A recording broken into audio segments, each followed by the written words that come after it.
strong.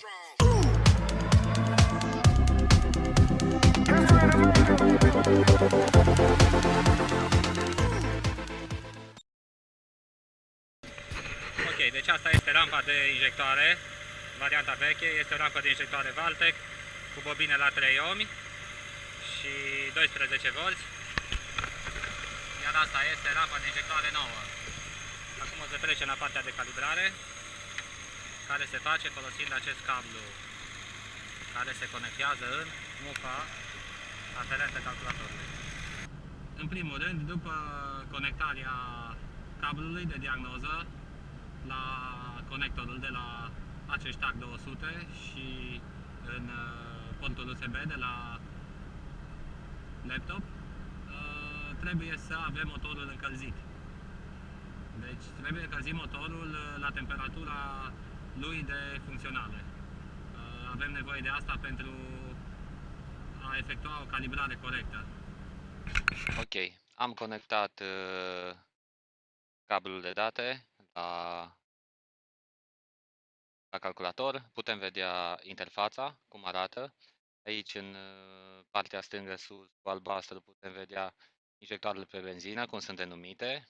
Aici sunt timpii de funcționare pentru fiecare injector. Iar aici sunt injectoarele de GPL, iar pentru care putem vedea la fel timpii. Ok, aici avem mai mulți parametri legați de presiunea de lucru, legați de durație. Nu ne interesează foarte mult, aceștia sunt afișați în mod automat de către aplicație.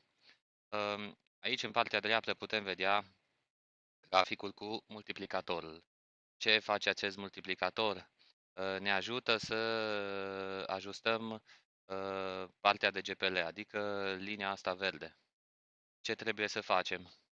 Avem linia, adică ce trebuie să știm? Avem linia albastră, care reprezintă graficul de funcționare al instalației atunci când folosim benzina. Atunci când funcționăm pe benzină, calculatorul de GPL preia datele injectoarele pe benzină și alcătuiește un grafic.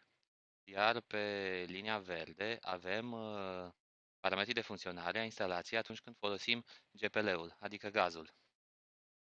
Ce spune în carte? În carte spune că cele două linii, linia albastră și linia verde, trebuie să fie suprapuse. Atunci când te duci la ele, trebuie să vezi ca și cum ar fi o singură linie. Și ce mai spune? Că este permisă abatere de plus minus 10% față de linia albastră. Adică noi ce facem acum? Am schimbat rampa de injectoare. Bun. Intrăm în Settings. Ok. Aici avem selectat tipul sondei de temperatură de pe vaporizator. Avem selectat tipul injectoarelor. Avem Valtec de 3 ohmi. Ok. Și aici avem partea de când avem nevoie să treacă instalația pe GPL și când avem nevoie să treacă instalația pe benzină. Bun. Pentru a efectua partea de autocalibrare, trebuie să nu avem niciun consumator pornit. Aerul condiționat trebuie să fie oprit, casetofon oprit, absolut toți consumatorii din mașină trebuie să fie opriți. Dar să ajungem și la partea de calibrare. Acum eu să fac totul de la zero, pentru că se vede că m-a schimbat rampa de injectoare, nu arată totul chiar bine. Se pare că la turații mari, acum când accelerez, o să se vadă. Se vede în partea asta că am o abatere față de linia albastră, față de graficul pe benzină. Și atunci ce o să fac primul lucru? De aici, din X-ul albastru, se șterge graficul pe benzină. Mă întreabă dacă vreau să-l șterg. Din X-ul verde se șterge graficul pe GPL. Mă întreabă dacă vreau să-l șterg, îl șterg și pe el. Ok, acum practic nu mai avem nimic înregistrat în calculatorul de GPL și putem începe etapa de autocalibrare. Deci țineți minte, totul trebuie să fie oprit, inclusiv ventilatorul din interiorul mașinii, aer condiționat, casetofon, ștergătoare, absolut tot ce înseamnă consumator de curent. Și putem trece la pasul de autocalibrare. Bun. Rămâne așa. Apăsăm Start.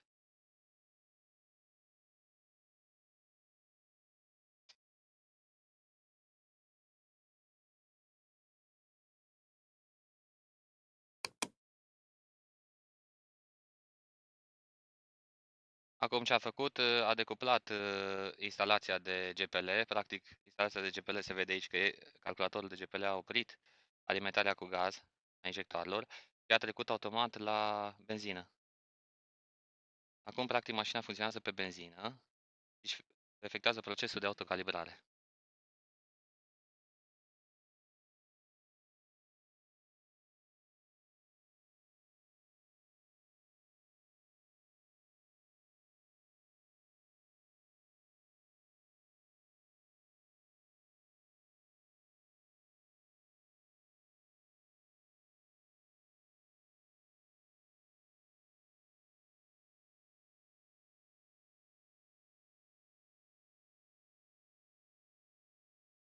Ok.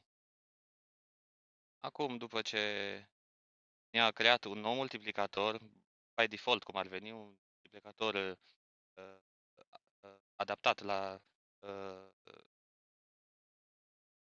la parametrii de funcționare a motorului în momentul în care s-a făcut autocalibrarea, ne-a cuplat înapoi pe gaz.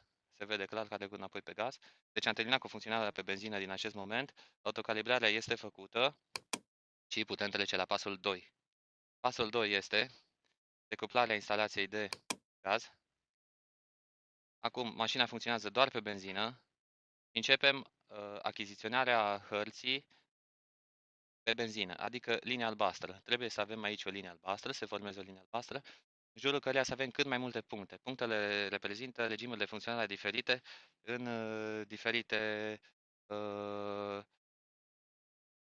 diferite situații. Ok, să pornim la drum.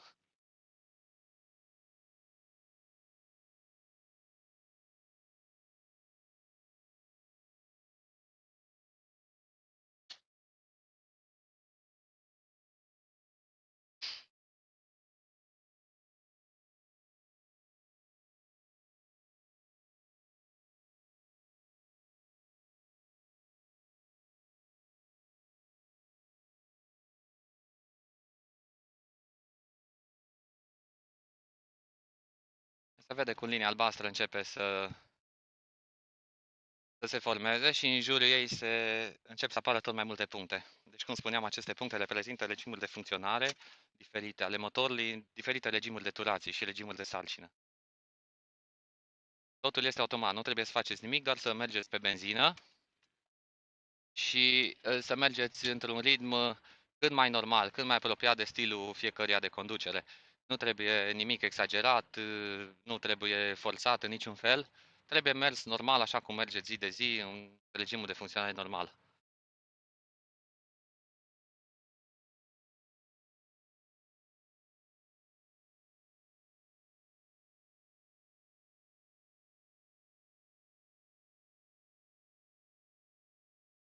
Aproximativ 2 km de funcționare pe benzină sunt suficienți, 2-3 km, pentru că în acest fel putem considera că avem destul de multe puncte albastre create. Practic ne putem uita și la hartă, o putem face așa să zicem într-un fel ochiometric, nu e nevoie neapărat de distanțe de 2-3 km. După ce am umblat o vreme cu mașina în diferite regimuri de funcționare, în momentul în care vedem că pe hartă avem destul de multe puncte albastre acumulate, putem spune că partea de achiziționare a hărții pe benzină este finalizată. Ideal este să avem cât mai multe puncte albastre adunate, cât mai multe regimuri de funcționare în diferite trepte de viteză și la diferite durații și diferite regimuri de sarcină. De actualizare hărții pe benzină suntem ok, putem trece pe GPL.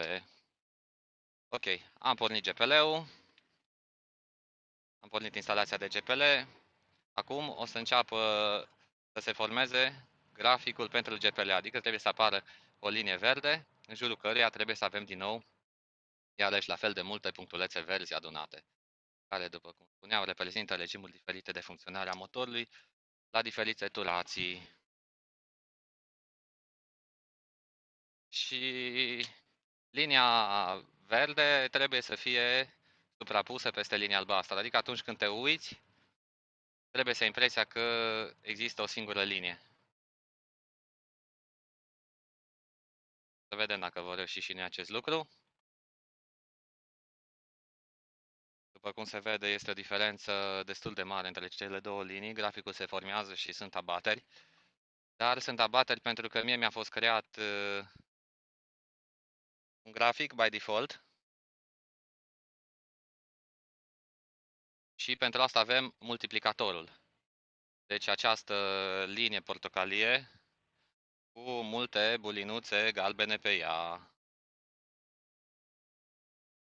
Multiplicatorul ne ajută să ajustăm linia verde, adică graficul pe GPL, ne ajută să-l ridicăm sau să-l coborâm. Ce putem face cu multiplicatorul?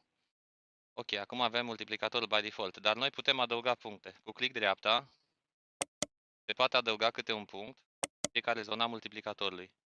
Astfel că, unde considerăm noi că abaterea liniei verzi față de linia verde este mare, putem adăuga puncte în zona respectivă și astfel putem să ajustăm linia verde față de linia albastră. Putem să le aducem să fie pe aceeași poziție.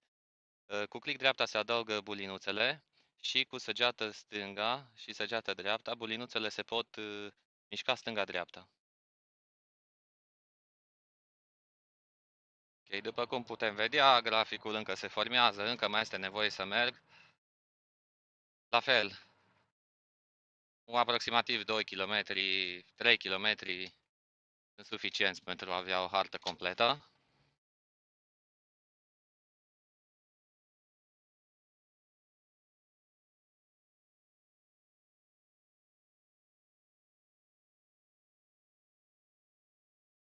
Ok, o să încerc să mai ajustez puțin din bulinuțe, doar pe zonele unde văd că există abatere între cele două linii. Mai cobor un pic bulinuțele, ok, se pot da și stânga-dreapta. Consider că o dată este suficient. Cât am făcut și pornim la drum.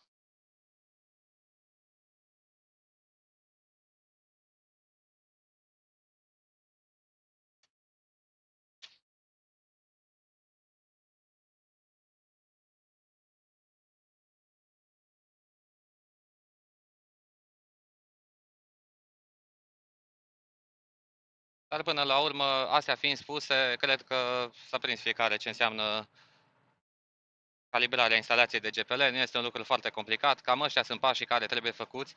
Nu o să insist mai mult la bulinuțe, să le așezi în sus și în jos și stânga și în dreapta.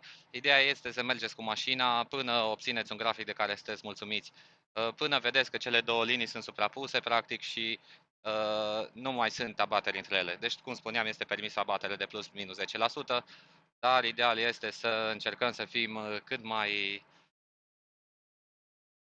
aproape de linia albastră sau chiar dacă se poate să fie suprapuse. Ele nu o să fie niciodată pe deplin suprapuse pentru că diferite regimuri de funcționare a motorului o să ducă linia verde puțin peste sau puțin sub, dar calculatorul de GPL nu o să lase timpii de injecții să aibă toleranțe prea mari față de linia albastră și o să mențină datorită multiplicatorului, datorită bulinuțelor pe care noi le-am pus pe grafic, o să mențină linia verde foarte, foarte, foarte aproape de linia albastră.